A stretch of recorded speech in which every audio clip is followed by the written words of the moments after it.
రేయ్ నిన్న భూమికి సంబంధించిన పాట విన్నారు కదా ఈయనేం సార్? భూమి గుండ్రంగా ఉంటుందని దానికి ఒక 3 ఉదాహరణలు చెప్పండి. నువ్వులే చెప్పాను. సార్ నేను పాఠం చెప్పేటప్పుడు మీరే చెప్పలేడు సార్ భూమి గుండ్రంగా ఉంటుందని. అదొక ఉదాహరణ. మళ్ళీ పాఠం అయిపోయిన తర్వాత టెక్స్ట్ బుక్ లో కూడా చదివినా భూమి గుండ్రంగా ఉంటుందని. అదొక ఉదాహరణ.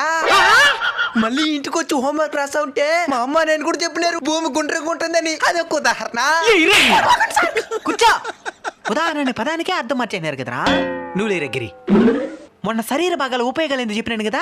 తలకాయ దేనికి ఉపయోగపడుతుంది చెప్పు. అప్పు తీర్చేదానికి. అప్పు తీర్చేదానికా? ఎట్టా? తల తాకట్టు పెట్టైన అప్పు తీర్చాలంటారు కదా. మరి ముక్కు ఎందుకు ఉపయోగపడుతుంది? అప్పు వసూలు చేసేదానికే. అదెట్టా? ముక్కు పిండి వసూలు చేయాలంటారు కదా. మరి కాళ్ళ? అప్పు ఇప్పుడు ఇలేను అని కాళ్ళు పట్టుకొని ప్రాధాయపడేదానికి.